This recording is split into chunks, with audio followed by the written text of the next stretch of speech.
Hello guys, welcome back to our YouTube channel. आज हम MSc maths first year first sem का abstract algebra start करेंगे, जिसमें आज हम कुछ फर्स्ट यूनिट का बेसिक और उसकी कुछ बेसिक्स डेफिनेशंस के बारे में पढ़ेंगे। इस चैनल पे आपको मैथ्स से रिलेटेड हायर क्लासेस के वीडियोस मिलेंगे, जो आपको हेल्प करेंगे चीज़ों को समझने में, डिस्कस करने में। So let us start our syllabus with abstract algebra. First, you must know about the basics definition of abstract algebra, like what is group, what is subgroup, cyclic group. Then we will discuss about our first topic of the unit number 1 is solvable series. First, you must know about the group. Then we will discuss the definition of solvable series. As G is a non-empty group, is said to be solvable group. हम उस group को solvable कब कहेंगे? जब उस group के लिए एक सीरीज़ एग्जिस्ट करेगी। कौन सी? Solvable series. तो उस सीरीज़ का नाम क्या ले लिया हमने? क्या माना था? ग्रुप को कोई भी non empty group. Then a series, then G I is a subgroup of जीज। उस जी के लिए जितने भी सब ग्रुप हैं, कौन कौन से? G naught, G one, G two, G three, up to so on G I, जिसमें जी किसके इक्वल होगा? जी नोट के। और G one G naught two में, जी टू जी वन में, जी थ्री जी टू में सब कंटेन करेंगे। एंड जी आई किस में कंटेन करेगा? जी आई माइनस वन में। Where all these G I's are subgroup of G which satisfy the two condition to say that they are the solvable series. First one, which is G I plus one normal होगा G I में, where I tends from one to N minus one, मतलब G I plus one उस group G I के normal सब group होना चाहिए। Second condition हमें क्या सेटिस्फाई करनी है कि जो G I divide by G I plus one, जो कि क्वोशंट ग्रुप हम डिफाइन करेंगे किसी भी सॉल्वेबल ग्रुप को डिफाइन करने के लिए, वो हमेशा एबिलियन होना चाहिए। In which gi plus 1 is normal, then the quotient group must be abelian for the defined definition. Now we will discuss the definition of normal series.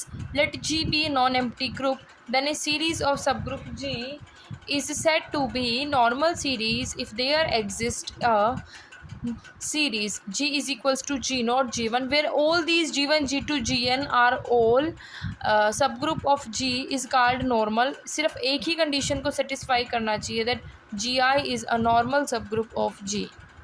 कुछ हमारे पास फैक्ट्स है क्या? कोई भी नॉर्मल सीरीज़ है वो सॉल्वेबल होगी, क्योंकि सॉल्वेबल होने के लिए दो कंडीशन को सेटिस्फाई करना ज़रूरी है, but it not made be true that solvable series must be normal series.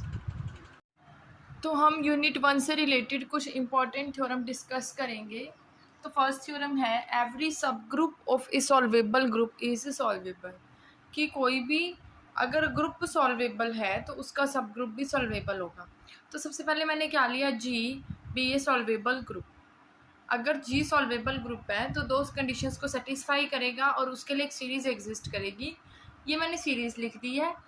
और यहाँ पर दो condition, G I plus one normal in G I, मतलब जी आई प्लस वन है वो नॉर्मल सब ग्रुप बनाएगा जी आई का, जिसमें आई वेरी करेगा 0 से आर माइनस वन तक।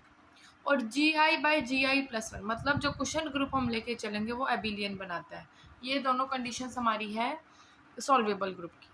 अब हमें क्या प्रूफ करना है? टू प्रूव सब ग्रुप इज सॉल्वेबल, तो एक सब ग्रुप लेट करना पड़ेगा। मैंने लेट कर लिया एच, कोई भी सब ग्रुप है जी का। अब मैं एच आई को क्या लिख सकती हूँ? एच इंटरसेक्शन जी आई। मैंने माना कि मैं एच आई को लिख सकती हूँ एच इंटरसेक्शन जी आई। तो एच वन क्या होगा? एच इंटरसेक्शन जी वन। मतलब जो एच आई है वो एच में भी है और जी आई में भी है। तो एच वन एच में भी होगा और एच वन जी वन में भी होगा। एच टू एच में भी होगा, H two G two, up to so on H I plus one किस में होंगे? H intersection G I plus one. अब असेंडिंग चेन के अकॉर्डिंग जो हमें ये दे रखी है सॉल्वेबल सीरीज, इसके according G I plus one किस में कंटेन कर रहा है? जी आई में। तो एच इंटरसेक्शन जी आई, दोनों साइड में एच इंटरसेक्शन ले लो, तो एच इंटरसेक्शन ले लिया। और एच इंटरसेक्शन जी आई किसके इक्वल है? एच आई के, तो यहाँ पर एच आई रख दिया। और यहाँ H intersection G I plus one किसके इक्वल है? एच आई प्लस वन, तो यहाँ पर मैंने क्या रख दिया? H I plus one. Now we construct a series for subgroup H is equals to H naught, H1 contained in H naught, H2 up to so on, to prove that it is solvable. इस चीज़ को solvable दिखाने के लिए मुझे क्या करना पड़ेगा? इस चीज़ को solvable दिखाने के लिए मुझे दो कंडीशन दिखानी पड़ेगी। फर्स्ट, HI+1 नॉर्मल होना चाहिए HI का, और HI/HI+1 क्या होना चाहिए, एबिलियन होना चाहिए। तो सबसे पहले मैंने दो एलिमेंट ले लिए, एक HI+1 का ले लिया और एक HI का ले लिया। HI+1 में से मैंने H लिया है और G लिया है मैंने HI का। अब हमें नॉर्मल सब ग्रुप की डेफिनेशन पता है क्या, कि इनके लेफ्ट कोसेट्स और राइट कोसेट क्या होते हैं, इक्वल होते हैं। और जब हम राइट कोसेट इधर ले आएंगे X इनवर्स, वो कहाँ जाएगा, H, मतलब सब ग्रुप के अंदर जाता है। तो H कहाँ था, H इंटरसेक्शन GI+1 में, और G कहाँ है, HI में है। अगर G HI में है, HI सब ग्रुप है GI का, तो G कहाँ जाएगा, GI में जाएगा। और ये कंडीशन हमें दे रखी है क्या, कि जो GI+1 है वो नॉर्मल है GI के, ये ग्रुप हमें सॉल्वेबल दे रखा है उसकी कंडीशन। तो हम क्या लिख सकते हैं कोसेट की डेफिनेशन से, G इनवर्स HG कहाँ चला गया, GI+1 में।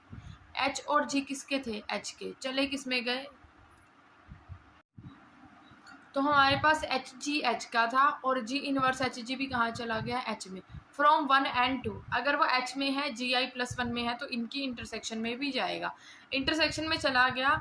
अभी हमने प्रूफ किया था, क्या प्रूफ किया था, कि H इंटरसेक्शन GI+1 किसके इक्वल होता है, HI+1 के।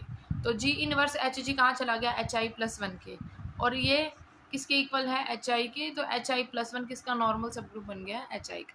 फर्स्ट कंडीशन हमने प्रूफ कर दी। सेकंड कंडीशन हमें दिखानी है, जो HI/HI+1 है, मतलब जो कुशन ग्रुप है सब ग्रुप के लिए, मुझे उसको एबिलियन दिखाना है। उस चीज़ को दिखाने के लिए मैंने एक फंक्शन डिफाइन किया HI से GI/GI+1।